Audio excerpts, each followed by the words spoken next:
May pusong basa, nagpapakumbaba sa iyong presensya. Hindi man ako makapunta riyan sa physical, pero ramdam ko po ang inyong espiritu, ang inyong yung anointing dyan sa inyo. Okay, makipagbukasan po kayo sa akin dito sa unang Timoteo chapter 6. No? 1 Timothy chapter 6. Okay, unang Timoteo chapter 6 verse 12. Simulan po natin dito sa verse 12. Ayan, okay. So sabi niya rito, gawin mo ang buo mong makakaya sa pakikibaka alang-alang sa pananampalataya at kakamtan mo ang buhay na walang hanggan. Yamang diyan ka tinawag ng Diyos nang ipahayag mo sa harapan ng maraming saksi ang iyong pananampalataya. Ngayon, dito kasi sa Magandang Balita Bible, tot for tot ito hindi siya word for word, hindi katulad ng iba. Pero punta tayo dun sa pinakamagandang translation dito po sa English Bible, ito pong King James. At ang sinasabi po niya rito, ito pong kilalang kilala natin na fight the good fight of faith. Yan, no? Sabi niya dito po sa English na King James, fight the good fight of faith, lay hold on eternal life. Ano po bang ibig sabihin nito? Alam niyo po, bilang mga mananampalataya, ang Diyos po ay Diyos natin at may pangako po siya na kapag siya ang naging Diyos natin, siya ang naging pastol natin, siya pong naging tatay natin, may provision Merong pakinabang na nakukuha sa pagiging makadiyos. Ngayon, kapag siya ang ginawa mong Diyos sa buhay mo, may mga magagawa siya na hindi magagawa ng tao. No? May mga magagawa siya na hindi mo magagawa kung ikaw lang. Kaya nga kailangan mo ng Diyos. No, ang isa rito, kaya ka iligtas ng Diyos sa mga bagay na hindi mo kayang lusutan. O sabihin natin na halimbawa sabihin natin yung sakit, yung matinding utang, na kung sa sarili mo lang, wala kang matatakbuhan, wala kang magagawa, pero dahil nga may Diyos ka, no, at ginawa mo siyang Diyos, matutulungan ka niya. No, yan ang kagandahan ng ang Diyos mo ay Diyos. May mga tao po, ang Diyos nila yung pera, ang Diyos nila yung katwiran nila, no, na baluktot. Hindi ka matutulungan ng ganun. Ang isa pa, kapag ang Diyos po ang ginawa mong pastol, obligado ang Diyos na dalhin ka doon sa magandang buhay. The Lord is my shepherd. Dahil sabi niya gano'n, I shall not be in want. Ibig sabihin, sa Tagalog, ang Panginoon na aking pastol, hindi ako mangangailangan. Ibig sabihin, lahat ng kailangan mo meron. Hindi ka magiging pulubi sa mga pangangailangan. Na lahat ng kailangan mo ay meron, no? Inuulit ko na naman. Kapag ang Diyos ang ginawa mong pastol ng buhay mo, akayin ka niya doon sa magandang pastulan. Hindi ka niya dadalhin doon sa mga patay na damo, no? Hindi ka niya dadalhin doon sa lupain na walang pagkain. Kaya nga siya ang pastol mo. Ibig sabihin, dadalhin ka niya doon sa magandang damuhan na marami kang makakain ngayon. Nasa sayo kung kakain ka o hindi. Alam niyo mga kapatid, bilang mga Kristiyano, ibinigay sa atin ang salita ng Diyos para kainin natin. Ngayon, kung ikaw ay kakainin mo yan, yung damo na yan, sabihin natin, katulad doon sa mga baka, yung mga kawan, tataba sila. Ngayon, ang salita ng Diyos ibinigay sa atin para kainin natin. At kung ito po ay magiging masipag tayo na kainin ito, ang salita ng Diyos, tataba ang buhay mo. Ibig sabihin, gaganda ang buhay mo. No, sabi niya gano'n, the Lord is my shepherd, I shall not be in want. Ibig sabihin, ang Panginoon na aking pastol, hindi ako mangangailangan. Bakit? Kasi wala kang kailangan Kasi lahat ng kailangan mo, nasa iyo. No, tutulungan ka ng Panginoon, bubusugin ka ng Panginoon. Alam niyo nga, dito sa bahay, dati ang aso namin ay 7. No? pinamigay ko yung iba. Ngayon, yung 5 na lang ang aso ko rito. Ngayon, pero yung 5 aso na yan ay matataba. Dito sa amin, dito sa bahay. Bakit? Hindi ko papabayaan kasi ako may-ari. At kapag ang sarili mo ay binigay mo sa Diyos para siya ang may-ari sa'yo, magiging maganda buhay mo. Ang sasarap kaya ng buhay ng mga aso namin dito. No? Hindi sila nagugutom kaya ang tataba Hindi yung bakuna nila, yung kung pag nagkasakit yan, binibigyan ko talaga ng gamot. Ganun din ang Panginoon kapag siya ang naging pastol mo. Nandun yung provision, nandun yung tulong, nandun yung emosyon ng Diyos nasa iyo. No, isa pa, kapag ang Diyos ang ginawa mong tatay mo, no, alam niyo ba yung kanta na na dahil siya ang tatay mo, no, ibuhos mo, andun yung karapatan na kahit na nagtatrabaho ko sa Diyos, iba pa rin yung siya ay tatay mo, no? Kasi may karapatan ka sa pamilya na hindi magagawa ng iba. Yung iba, maaring empleyado sila ng Diyos pero wala silang relasyon. Kaya nga, ang sinabi po rito ng Biblia, ang sino mang tumanggap kay Jesus bilang Panginoon sa sariling tagapagligtas, bibigyan niya ng karapatan na maging anak ng Diyos. So, relasyon kapag ang Diyos ang naging Diyos mo, kapag ang Diyos ang naging pastol mo, at kapag ang Diyos ang naging tatay mo, ang daming benefits niyan. No, ang daming yung kumbaga obligado ang Diyos na hindi ka pabayaan. No, at hindi ito yung obligasyon lang kundi dahilan sa mahal ka niya. Dahilan sa yung sobrang pag-ibig ng Diyos dito sa mundo na hayaan mo na ibuhos niya sa iyo ito. Sa paanong paraan? Gawin mo siyang Diyos mo, gawin mo siyang pastol mo, at gawin mo siyang tatay mo. No? Marami pa yan. Ang Diyos, sabi niya ganoon, hindi lang siya Diyos, pwede din siyang maging kaibigan. No, yes, narinig niyo po ng tama yun na kaibigan. Actually po, ang Panginoong Jesus ay hindi lang natin Panginoon, kundi kapatid. No, siya yung ating big brother. No, sabi nga siya ang panganay ng pamilyang ito, kasama ako sa mga kapatid niya at kasama ka sa mga kapatid niya at yung bunso natin ay maboboy na gin pa. No? Kaya andun talaga yung advantage kapag ka nasa Panginoon ka. Okay. Ngayon, ang mga pangako ng Diyos, yung tulong ng Diyos ay nandito nga sa salita niya. Ngayon, para makuha mo yan, kailangan malaman mo kung ano yung mga bagay na yan. Kailangan malaman mo kung ano yan. At kapag ito yun kapag nalaman mo na ngayon, kunin mo. At sa pagkuha mo, may hahadlang sa'yo. Sino yun? Walang iba kundi ang kaaway. No? At sa paghadlang sa'yo, ano gagawin mo ngayon? Pag hahadlangan ka, ipaglaban mo. No? Ipaglaban mo. Bakit? Kung sabi nga, kung may karapatan, ipaglaban. Kaya nga nakalagay po dito sa Biblia, fight the good fight of faith. Ibig sabihin, ipaglalaban yan. Hindi mo lalabanan ng Diyos. Ipaglalaban mo yung karapatan mo. Kasi ito nga ang patunay na hindi lahat ng pagpapala ng Diyos ay automatic na darating sa iyo. May mga bagay po rito na pinaglalaban. No? Paano nga bang ipaglaban? Sabihin natin na may sakit ka, ipaglaban mo yung kagalingan mo. Mayroon kang pangangailangan na ganun. Hindi naman humingi ang Diyos. Ano ba naman kung humingi ka ng 50 pesos? No? O kaya sabihin natin, higit pa sa 50 pesos ang pwedeng ibigay sa iyo ng Panginoon.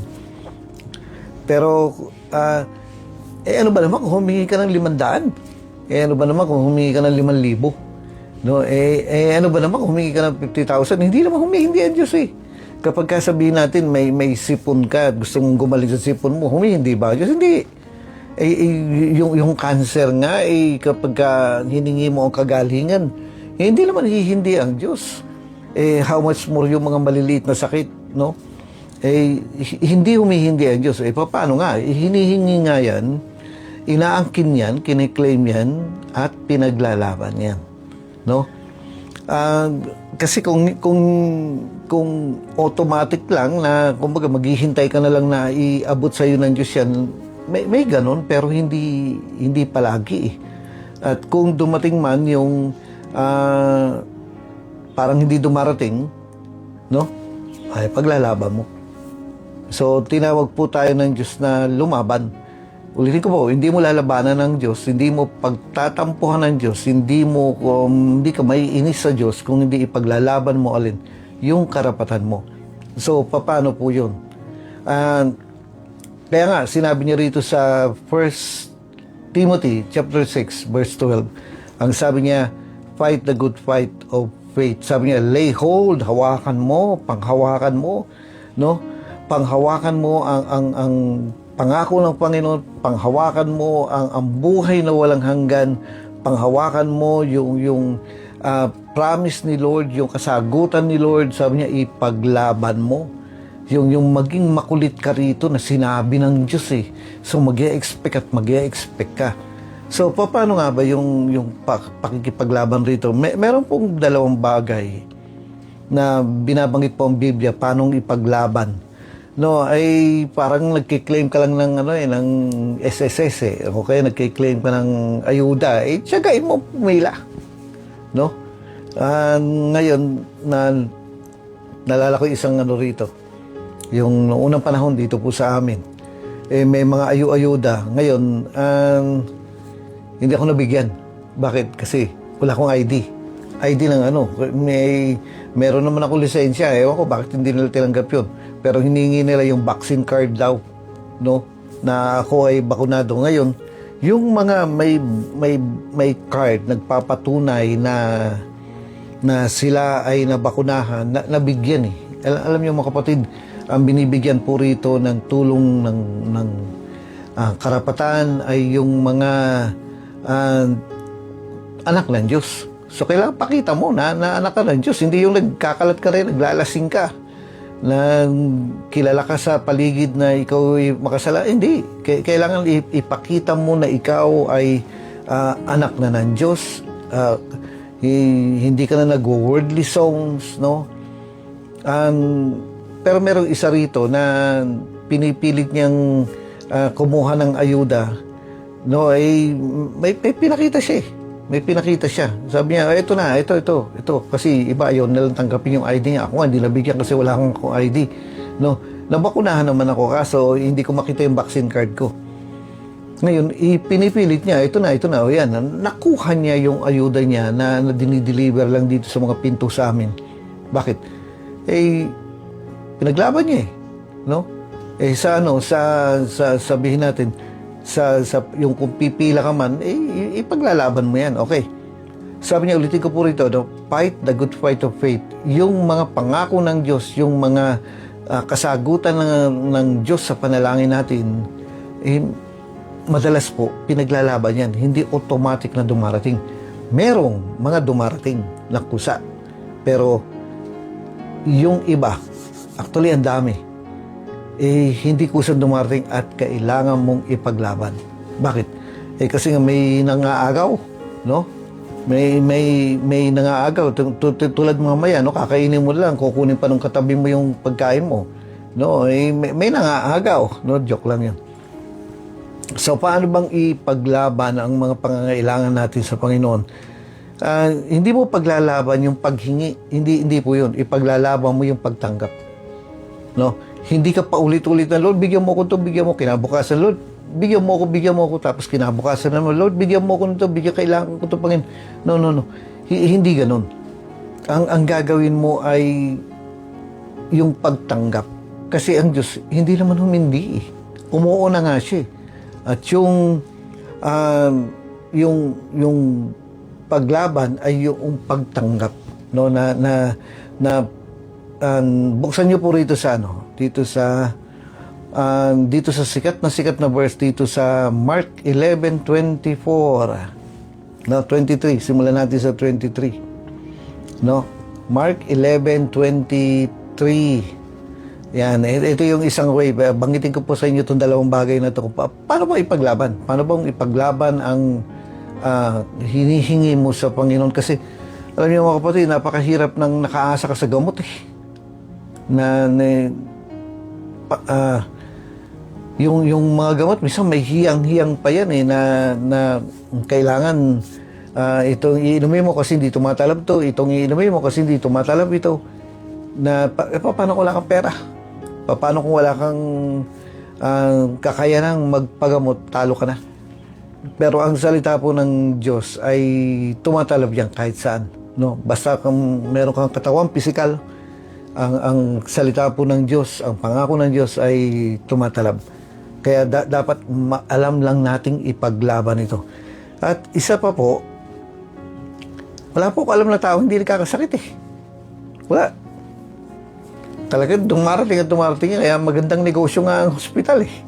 Yung mga klinik, yung parmasya, magandang negosyo. Bakit kasi lahat po ng tao ay kailangan ng gamot at alam ng Diyos yan. Yung nga lang, ang gamot po ng Panginoon ay ang salita niya. No, ibig sabihin ito yung pangako. Naalala niyo po ba yung kanta na kapag ka may karapatan ipaglaban, ipaglalaban mo kapag ka alam mo na may karapatan ka. Ibig sabihin, dapat alam mo yung batas. At ang batas po natin ay ang salita ng Diyos. No? Tinitingnan ko yung Bible ko. No? Okay. So dito po sa Mark 11:23, ang sabi niya, kung sasabihin mo sa bundok na ito, no, umalis ka riyan, tumalong ka, at hindi siya magdududa sa puso niya na mangyayari yung sinabi niya, gagawin ng Diyos ito sa kanya. No? Ngayon dito po sa sa ibang translation, yung mga original na meaning nung Bible, ang sabi niya ganun, kung patuloy mong sasabihin. Patuloy mong sasabihin. Ibig sabihin, patuloy mong sinasabi mo na sinasabi. Ano pala, paano? No, alam niyo po, ito yung pinaka-basic ng faith na, ang sabi niya ganun, dahil hindi ka naman pagagalingin ng Diyos na eh. Hindi na. Tapos na. Kung ikaw ay may sakit, hanggang dyan na lang yan. Wala nang gagawin ng Diyos sa'yo. Kung magpe-pray ka na pagalingin ka, hindi ka pagagalingin ng Diyos. Walang nakalagay sa Bible na gano'n. Na pagagalingin ka na Diyos. Wala nakalagay. Wala kang makikita ron na dito sa New Testament na kikilos ang Diyos, bababa ang Diyos, na nakahiga ka sa kama tapos pagagaling. Wala pong gano'n. Hindi ka na pagagalingin ng Diyos. Kung ikaw ay may sakit ngayon, hindi ka na pagagalingin ng Diyos. Hindi ka na kakalabitin ng Diyos o kaya i-injection na ng Diyos o kaya ibubuka ng Diyos yung bibig mo, susubo yung gamot sa'yo. Wala nang gagawin ng Diyos sa'yo. Kaya kahit na anong prayer ang gawin mo, na ikaw ay na pagalingin ka ng Diyos, hindi na sasagutin ng Diyos yun. Wala na, hindi ka na pagagalingin ng Diyos. Bakit? Kasi ikaw ay pinagaling na. No? Ginawa na niya lahat ang pwede niyang gawin para ikaw ay gumaling. Ipaglalaban mo na lang na tanggapin mo yung kagalingan. Ulitin ko po, hindi ka na pagagalingin ng Diyos. Wala na siyang gagawin kasi si Jesus ay namatay na sa krus, naipako na siya sa krus. Kinuha na niya sa katawan niya yung sakit mo para ikaw ay gumaling. Kasi hindi ka na pagagalingin ng Diyos eh. Ano pala? Kasi pinagaling ka na niya. Ulitin ko, at yung kagalingan na binigay niya sa'yo, binigay na, hindi ibibigay, binigay na. Yun ay paglalaban mo. O paano nga? Ayan nga, papasok tayo rito kung sasabihin mo sa bundok na ito. No, kung patuloy mong sasabihin sa bundok na ito. Ano ba yung bundok mo? Yung sakit mo, no? Kung magkakararag ka kay Lord, hindi mo sasabihin na, Lord, magalingin mo ako, Apo Diyos ko. Yun na nga, tayo po mga Ilocano, lagi natin sinasabi yung, Apo Diyos ko. Meron daw ng Ilocano sa Amerika na nanganganak. Sigaw daw siya na, Apo Diyos ko, lagray ka tayo na, Apo Diyos ko. Nagsakit Apo Diyos ko. Habang nanganganak siya ngayon, pagkatapos daw niyang manganak, yung nurse lumapit sa kanya, no? Pagkaraan ng ilang minuto, inabutan daw siya ng apple juice. Sabi niya, what's that? Sabi niya gano'n, sabi ng nurse, you were shouting for an apple juice, no? Hindi naintindihan nung Ilocano, nung Amerikana. So, patalastas yun, no? Ngayon, sabi niya gano'n, paano nga ipaglalaban ito? Di sasabihin mo. Sasabihin mo. Paano nga? Kapag ka, lumapit ka sa Panginoon regarding sa sakit mo o kaya may pangangailangan ka, ngayon, start na ng labanan yan. No? Paano nga? Ito nga, sasabihin mo na paulit ko, sasabihin mo sa bundok na to, yung sakit mo, yung bundok, no?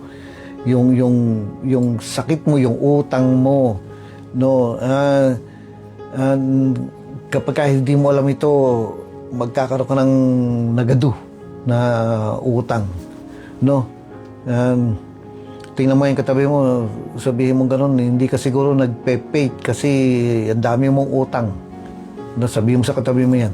Ngayon, sabi niya gano'n, no? Paano nga? Ito nga, no? Nagbibigay na po ako ng instruction dito. Ngayon, sabi niya, kung sasabihin mo sa bundok na to, yung utang mo na yan, yung sakit mo na yan, ay yan yung bundok mo. Sabi niya, kausapin mo raw. No, kausapin mo. No, paano nga? Di sasabihin mo ganun. No, umalis ka, ganyan. Tapos sasabihin mo, Lord, maraming salamat doon sa kagalingan. Bakit? Kasi hindi naman humindi ang Diyos eh. Hindi siya humindi. Lord, maraming salamat doon sa salapi. Maraming salamat, Panginoon, doon sa 500 pesos na kailangan ko ngayong linggo. No, alam mo, Lord, wala akong trabaho, naghahanap naman akong trabaho, hindi naman ako tamad, itong mga kamay na to, hindi naman tamad dito, pero kailangan ko ng 500 pesos ngayong linggo, Panginoon. Thank you, no? Magpasalamat ka, sabihin mo na salamat, Panginoon, salamat sa kagalingan, salamat sa kalusugan, salamat ka, tapos kinabukasan, salita ka pa rin ng salita, no? Ang sasabihin mo, di salamat ulit. Salamat, Panginoon, sa kagalingan. Salamat doon sa pangailangan. Salamat, Panginoon, sa kasagutan sa panalangin. Patuloy mo sasabihin. Yan. Patuloy mo sasabihin. Yun yung isang way ng pakikipaglaban. Kasi sabi niya, fight the good fight of faith. Isang way ng pakikipaglaban. No, ngayon, yung pera kasi, wala namang sariling isip yan eh. No? Yung karamdaman, wala namang sariling desisyon yan eh. Ikaw magdi-decide para dyan. Kung gusto mong nasa katawan mo o gusto mong umalis sa katawan mo. Yung pera, wala namang isip yan. Although may drawing yan ng ulo, no? Maaaring andun sino bang hero natin, sino bang bayani yung nakalagay doon sa pera, pero walang desisyon yan. Ikaw magdi-decide dyan. Basta tandaan nyo po, ikaw magdi-decide kung yung pera malapit sa'yo o malayo sa'yo. Ikaw magdi-decide kung yung kagalingan malayo o malapit sa'yo. Ikaw magdi-decide doon sa sakit kung gusto mo sa katawan mo yan o wala sa katawan mo yan. Ikaw magdi-decide. Paano? Yung pangit, labanan mo. Yung maganda, ipaglaban mo. No? Ulitin ko po, yung pangit, labanan mo. Yung maganda, ipaglaban mo. No, kaya sabihin mo, Lord, salamat sa salapi, salamat, Panginoon, sa 500 pesos ngayong linggo, salamat, Panginoon, sa kagalingan, salamat, Panginoon, sa kalusugan. Patuloy mong sinasabi. Ngayon sabi na, pwede mong isipin mo na yan, ano yung mental telepathy? Hindi. Sinasabi yan, pinalalabas sa bibig yan. Ganun talaga. Ngayon nga lang, kontrolin mo yung bibig mo. Hindi mo sinasabi na, sige, pag namatay ako, bahala kayo dito sa bahay. Huwag ka nagsasalita ng ganun. No?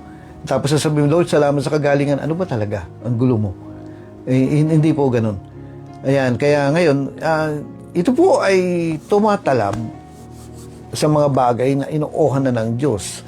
Halimbawa, sabihin natin, may nililigawan nga, hindi mo pwedeng sabihin na, Lord, salamat, sasagutin na niya ako, ganun. May sariling isip yun. Paano kung ayaw ka niya?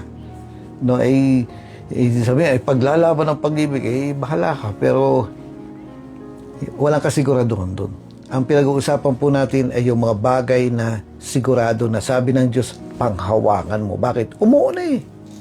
Umuuna. Actually po, alam nyo, naalala ko po yung time na yung may kasama po tayo na hinatid babae po ito na pastora at ang alam ko pupunta na siya ng deployment niya ang daming bag. Kaya yung isa pong kasama natin, ang sabi ko, pakihatid mo naman sa terminal sa Cubao. Ayan, ngayon, nagbigay po ako ng allowance at pamasahe nung pastorang babae. Sabi ko sa kanya, ikaw na magbayad ng jeep dahil dalawa kayo. Tutulungan kanyang buhatin yung gamit mo at bigyan mo siya ng pamasahe pabalik. No, kasi hindi ko binigyan yung lalaki na maghahatid sa kanya. Sabi ko, ma'am, ikaw na mamasahe sa pagpunta niyo sa Cubao, doon sa terminal ng bus, at ikaw na ang bigyan mo siya ng pamasahe pabalik dito sa church. No? Nasa Sampaloc kami noon. Ngayon, ang nangyari po, pagdating doon, hinatid siya, namasahe yung babae, yung pastora natin. Pagkatapos, hinatid siya doon sa Cubao at nung nakasakay na sa bus, nagkalimutan na. Hindi niya nabigyan ng pamasahe pabalik. Alam niyo, ginawa po nung lalaki po na kasama natin, nahiya siya na magsabing penging pamasahe. Hindi siya humingi. Na wala pala siyang pera. Wala siyang kapera-pera. Wala. Ano nangyari? Kung ano yung meron ka, gamitin mo ngayon. Ano yun? By pit. No? Ano yung by pit? Hindi ba by faith? Hindi po. By pit. Iba yung by faith. By faith. Yung nagpe-faith ka, yung ginamit niya, hindi siya nag-by faith. Ang ginawa niya, nag-by pit. Anong ginawa niya? Pit. Pa. Naglakad pabalik. Ilang butata siya ng ilang oras. Ngayon, pagdating doon sa noong time na hindi pa uso ang mga cellphone noon.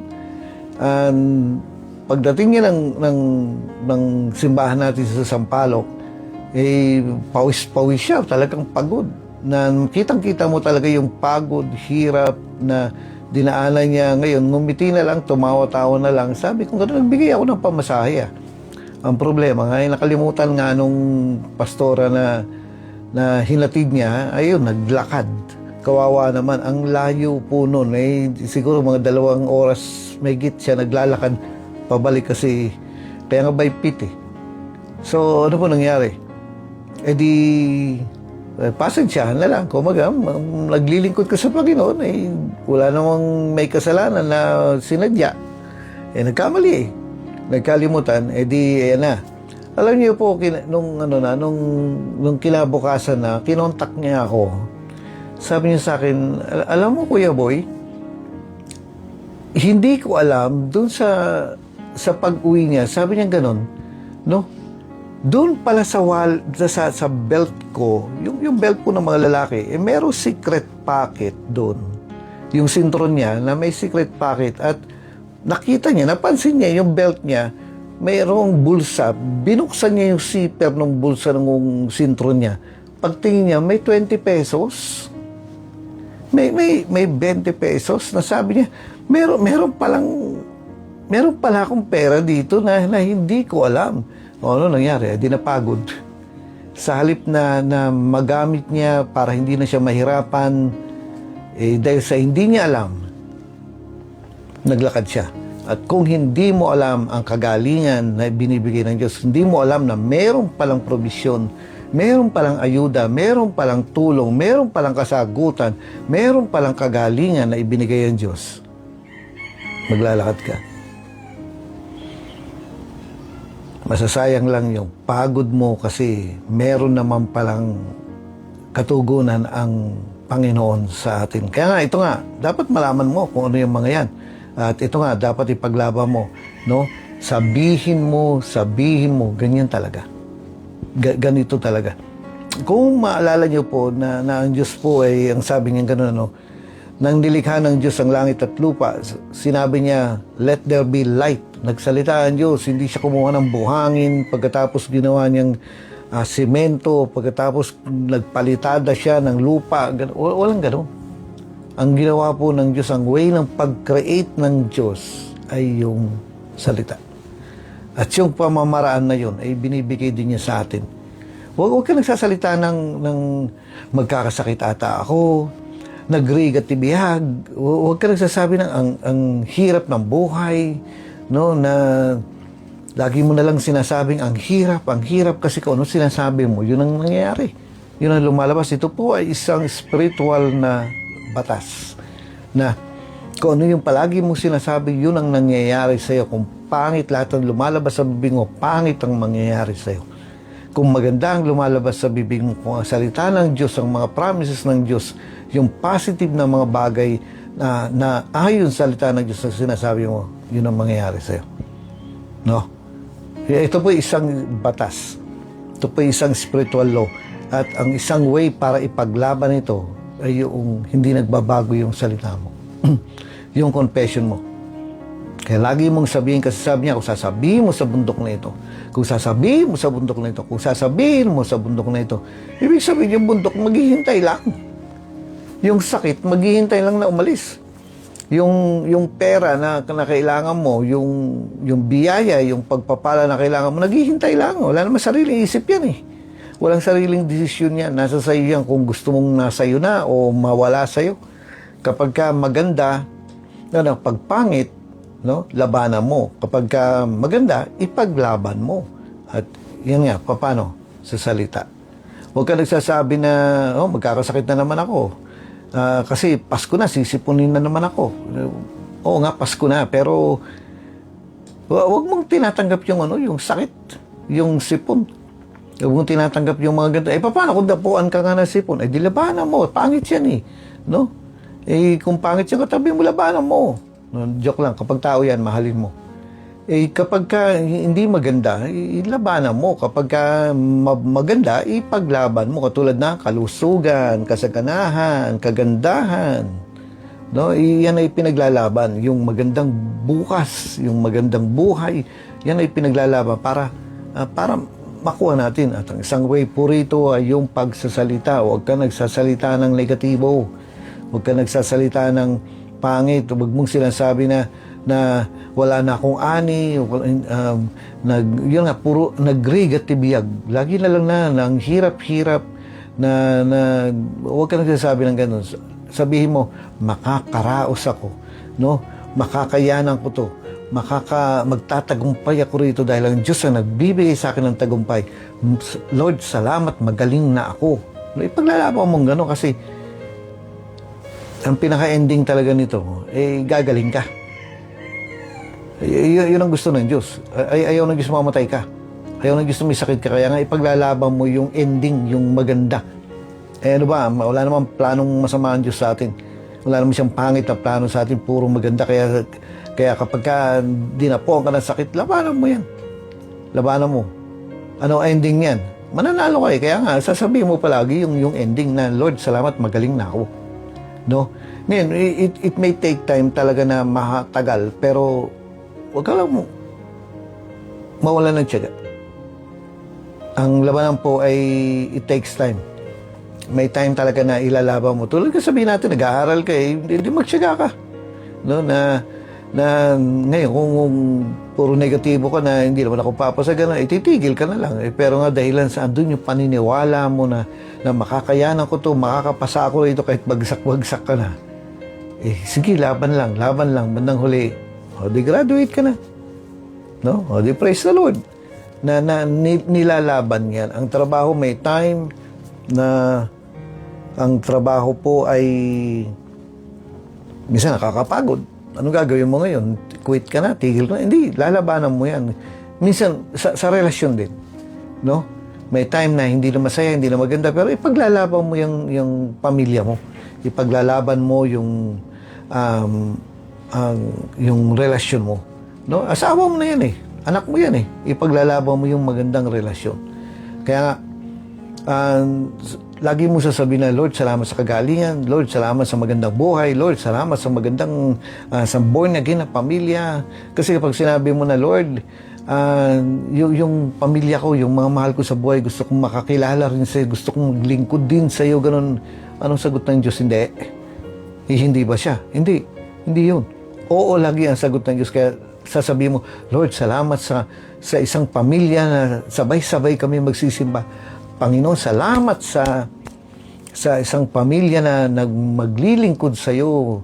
Salamat, Panginoon, sa pamilya ko na kami ay sabay-sabay magpupuri sa iyo. Salamat, Panginoon, na parang akala mo totoo na. No? Bakit? Kasi yun ang confession. Yun ay pinaglalaban. Sinasabi yan, nilalabas sa bibig yan. Na, Lord, salamat sa tatay ko na hindi na naglalasing. Salamat, Panginoon, sa nanay ko na hindi na nagtatabako. No? Salamat, Panginoon, sa mga anak ko na maging mainit na maglilingkod sa iyo. Salamat, Panginoon, nagpapathank you. Bakit? Hindi naman humihindi ang Diyos eh. Kailangan mong palabasin. Sabi niya ganun, I sent my word and healed your disease. No? Pinadala niya ang kanyang salita para pagalingin ka. Para gumaling ang katawan mo. Magsisimula ito. Actually, pinadala na yan. Nasa pagtanggap lang natin. Kasi kung nakalagay lang sa Bible na sa pamagitan ng mga latay niya, gumaling ka, yun na yun. Umuuna ang Diyos eh. So, tanggapin mo na lang.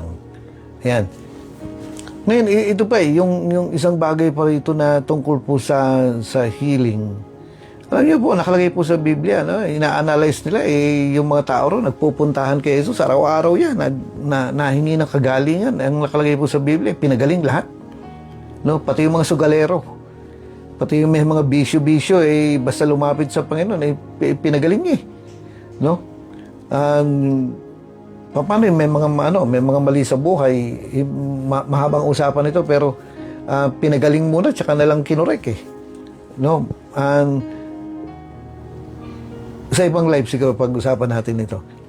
No, ang hinihingi lang ng Panginoon ay yung lumapit ka sa Kanya. Yan, lumapit ka sa Kanya. Okay. So, ito po yung isang way ng pakikipaglaban ay yung ang sinasabi. Huwag ka nagsasalita na matayaksan. Ano ka ba? Nagpe-pray nga tayong mabuhay kayo. Pagkatapos ngayon, lumalabas sa bibig mo, mamamatay ka na. Hindi ganun. Ang sabi mo, Lord, salamat, mabubuhay ako. Salamat, Panginoon, sa magandang buhay. Salamat, Panginoon, sa masayang pamilya. Salamat, Panginoon, sa kagalingan. Salamat, Panginoon, sa kasaganahan. Bakit? Kasi yun ang gusto ng Diyos. Pinaglalaban yan. No? Sa papanong paraan? Sinasabi. No? Tinatanggap. Ina-acknowledge. Kaya, ingat na ingat kayo sa salita. Ngayon, merong pangalawang way para ipaglaban ito. At makikita po yan dito po sa Romans chapter 4. No? Romans chapter 4. Ito yung pangalawang paraan na banggitin ko sa inyo kung paanong ipaglaban yung mga bagay na inuuhan na ng Diyos. Ito. Dito po sa chapter 4 ng Romans, makikita po sa verse 20, no? Kita niyo na? Okay. Dito po sabi niya, hindi siya nag-alinlangan sa pangako ng Diyos, kundi lalo siyang tumibay sa pananalig at pinuri niya ang Diyos. Si Abraham po ang tinutukoy dito kasi may pangako ang Diyos sa kanya. Bibigyan siya ng anak, matanda na nga kumbaga imposible. Ang Diyos po magaling sa mga imposible. At ang ginawa po rito ng Panginoon, no? Bigyan siya ng pangako. Ano yung pangako na yun? Magkakaanak siya, na magiging ama pa nga siya ng maraming lahi. Sino to? Si Abraham. Nakikita niya, parang hindi na mangyayari. Hindi. Kasi dito po, ang sabi niya gano'n, hindi siya nag-aalinlangan sa pangako ng Diyos. So talagang pinanghawakan niya yung pangako ng Diyos. Sabi niya gano'n, kundi lalo siyang tumibay sa pananalig. Lumakas pa, laging solid yung kanyang pananalig. Paano ginawa niya? Pinuri niya ang Diyos. At yun yung pangalawang bagay kung paano ipaglaban ang iyong pananampalataya. Paano ipaglaban yung mga para matanggap mo ay yung pagpupuri sa Diyos. Dito po sa sa English, mas maganda pang minsan intindihin itong English. Naalala ko po yung sino ba to? Yung libro na ginawa ni Balagtas. Romeo and Juliet ba yun? Yung kay Basta meron siyang ginawa, may aklat siyang ginawa, si Balagtas. Florante at Laura. Yun ata. Romeo and Juliet ay. Ngayon, high school ako noon, mayroon kaming textbook. Ewan ko ba naman, hindi ko maintindihan yung Tagalog. Alam niyo po, ang sobrang kata, nasabi ko, bakit hindi ko maintindihan? Tinanong ko yung mga klase ko, di rin nila naintindihan. Walang nakakaintindi sa amin. Alam niyo po, ang ginawa namin para maintindihan namin, bumili kami ng English version nung libro ni Balagtas. Ayun, naintindihan namin. Sabi ko, ganun pala ibig sabihin, pare-parehas kami magkakaklase. Hindi namin maintindihan yung Tagalog. Tagalog na yan, ha. Paano? Makata nga. King James version kasi si Balagtas, eh. Dito po sa English, sabi niya gano'n, but was strong in faith, giving glory to God. Giving glory. Ibig sabihin, nandun yung pagpupuri. Paano nga ba yan, no? Dalawa po ang ginagawa kasi niyan, eh. One, yung lumalabas sa bibig mo na pinupuri kita, Panginoon. Salamat, Panginoon. So, confession na naman at nagtataas ka ng kamay. No? Tapos yung attitude mo, andun yung nagpapasalamat ka na. Wala pa lang. Wala pa, hindi pa dumarating. Masakit pa nga yung barukong mo, eh. No? Nagsakit yung barukong ko, nagaganyan ka na stop yung salitang ganon. Na kahit may nararamdaman ka na masakit at wala pang laman yung bulsa mo, nagpapasalamat ka na at pinupuri mo ng Panginoon. Bakit hindi? Kasi siya magkukulang at hindi siya papalya sa kanyang pangako as long as pinaglalaban mo, andun yung kasiguraduhan matatanggap mo. No, ang isa pa rito, yung action. No? Pag minsan, alam niyo mga kapatid, yung hindi mo na ako magsisimba kasi masakit, masama ang pakiramdam ko. Yung mga ganun. Kung magaling ka na, magsisimba ka. No, kung sa palagay mo, magaling ka na, kung tinatanggap mo kagalingan, bakit di ka magsimba? Magsisimba ka. Lalagyan mo na action yan. No? Lalagyan mo na action yan. Lalala ko po yung isang pastor na sobrang sama na ng pakiramdam niya. Sobrang sama na hindi na raw niya kayang bumangon ng kama, pero ang ginawa niya, pastor siya. Ngayon yung mga miyembro niya may sakit. Sabi niya, kailangan puntahan ko, kailangan ko pag-pray yung mga miyembro, kailangan kong pahiran ng langis. Hirap na hirap daw siyang bumangon, pero alam niyo, nilabanan niya. Ang ginawa niya, naglakad pa rin. Doon sa susunod na kanto, naglakad pa rin. Parang hindi na raw yung paa niya, parang hindi na hahakbang sa hirap niya, pero kinoconfess niya. Sabi niya, ganun, Lord, salamat sa kagalingan. Nung lalabas nga daw siya ng bahay, pangit ang pakiramdam niya, pero sabi niya ganun, Lord, salamat sa kagalingan. Tapos nung paglabas na niya ng bahay, pag-apak niya ng kalsada, sabi niya, Lord, salamat sa kagalingan. Nandun yung kinoconfess niya, nilalaban niya, bakit ang Diyos hindi naman humihindi? No? Huwag mong bebihin yung nararamdaman mong sakit na yan. Ilaban mo. No? Ilaban mo yung kagalingan. Ano nangyari?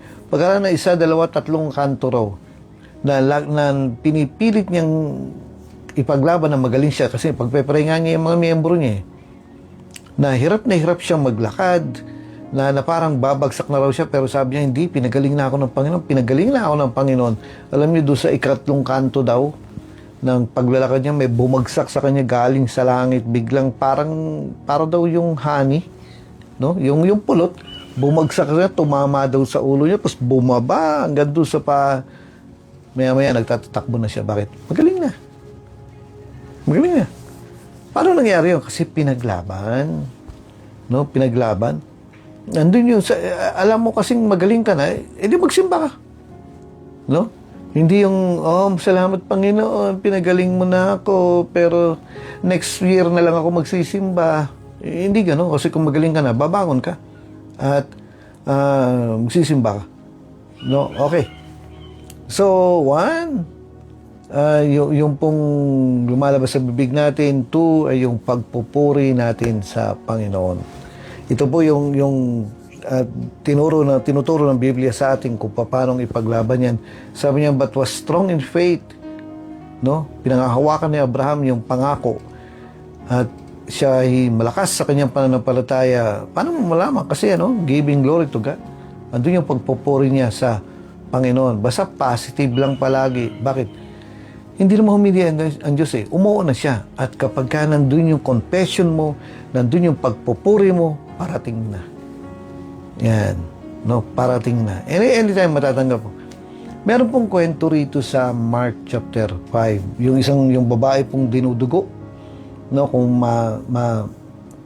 maalala niyo yan, Mark chapter 5, may kwento po rin, isang babaeng dinudugo ng 12 taon na. Siya po dating mayaman. No, parang artista no, na dating mayaman, pero naubos na yung kayamanan niya kakapagamot ng kung ano-ano. No, siguro nag-herbal ito, siguro nag-alternative medicine ito, kung anong ginawa, naubos na wala na siyang pera, pulubi na siya, mahirap, nakasuot na siya ng maduming damit. Wala naman nakalagay rito kung may bahay siya o wala. Basta ang nakalagay dito, wala na siyang pera. Naubos na yung kayamanan niya, dating mayaman. Kakapagamot, yan, naging pulubi na. Hindi naman siya gumaling . Hindi nga siya bumuti. Lalo pa siyang lumala. Lalo pang pumangit yung kondisyon niya. Ano kaya ang sakit ito?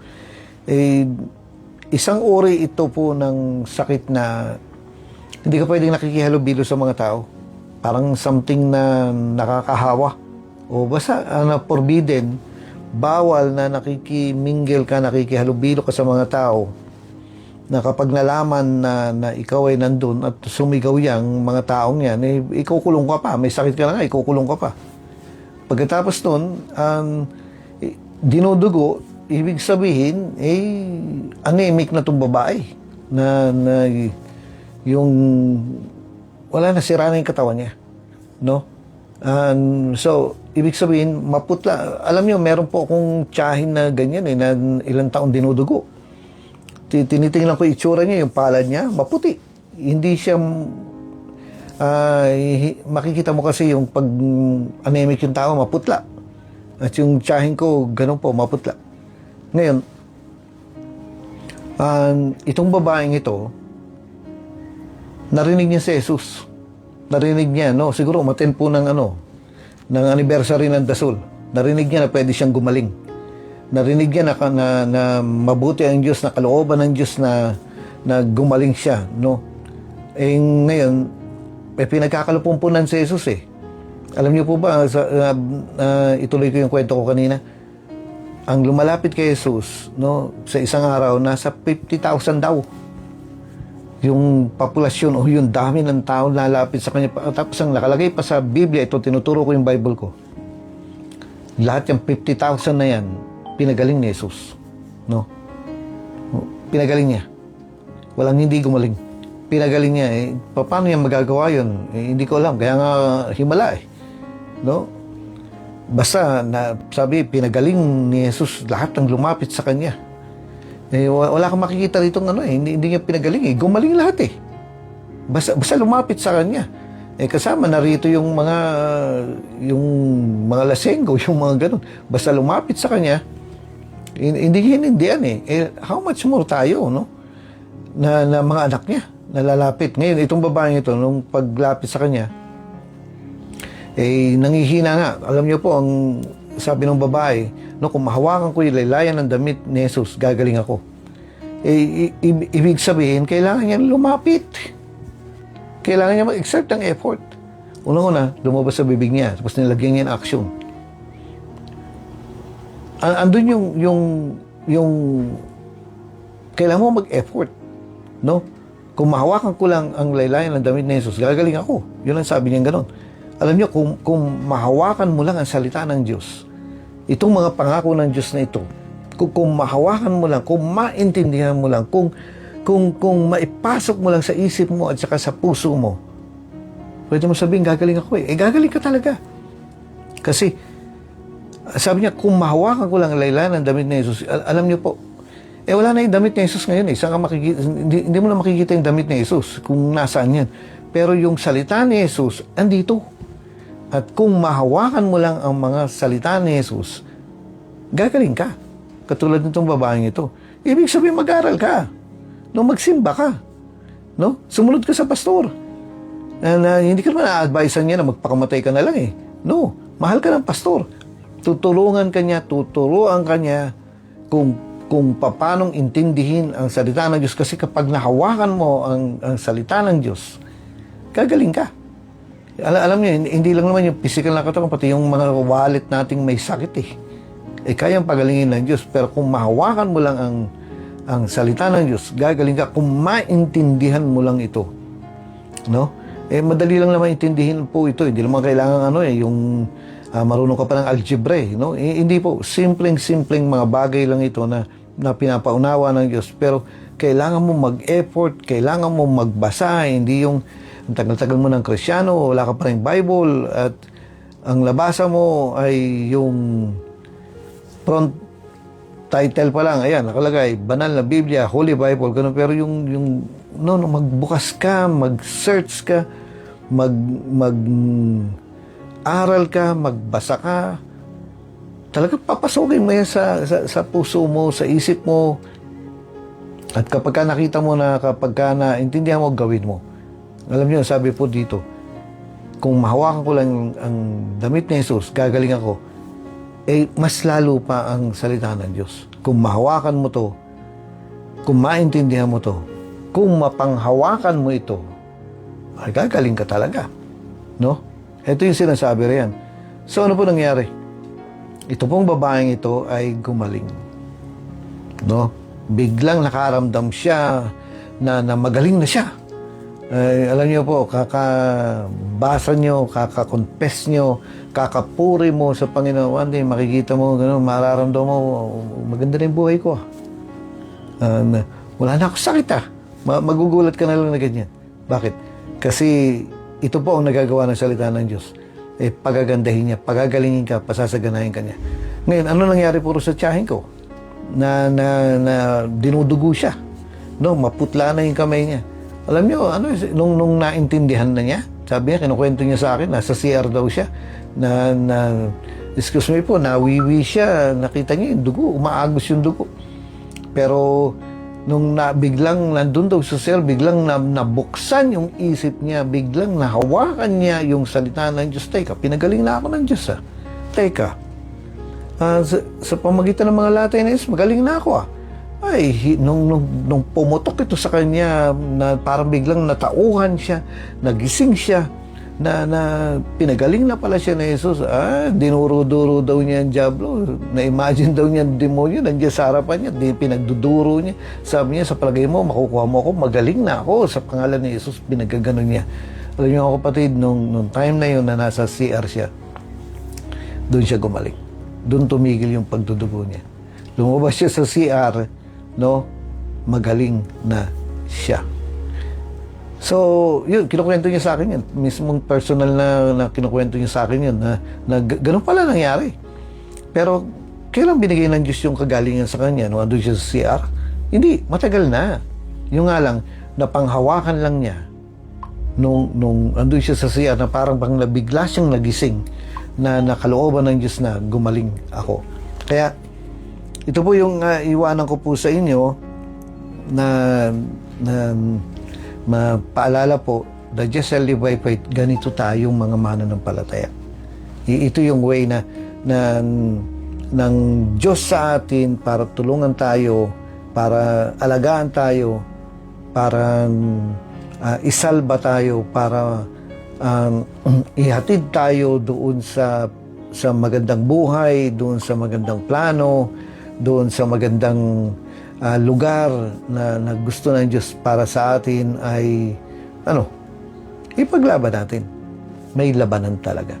Hindi yan yung sino ba itong si Juan Tamad ba to, yung nakahiga siya tapos naghihintay na lang na bumagsak yung yung nakangangan na lang siya at naghihintay na lang bumagsak yung yung langka ata yun na babagsak na lang sa kanya, ganun. Hindi po ganun. Ang salita ng Diyos ay inaalam, ang pangako ng Diyos, yung gusto ng Diyos ay, yung kalooban ng Diyos ay inaalam at pinaglalaban. Ayan.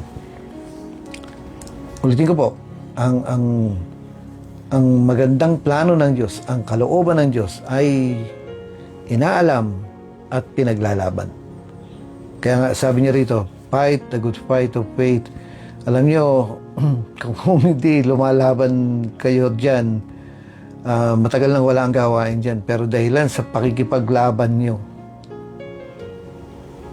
nagpapatuloy ang simbahan dyan at nagbubukas pa kayo. Nakakausap ko yung mga workers nadaan sila talaga sa laban. Walang ganoon na walang laban. Hindi, lahat tayo.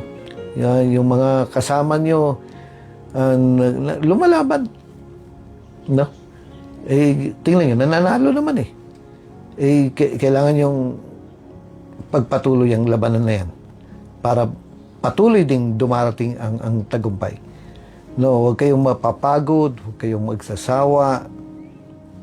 Although mararamdaman mo talaga yan, pero huwag mong pagbibigyan. Huwag mong entertaining, huwag kang susunod dun sa gusto ng pakiramdam, dun sa gusto ng sitwasyon. Kasi ang gusto ng sitwasyon, tumigil ka na lang. No? Stop ka na lang para hindi ka na mapagod.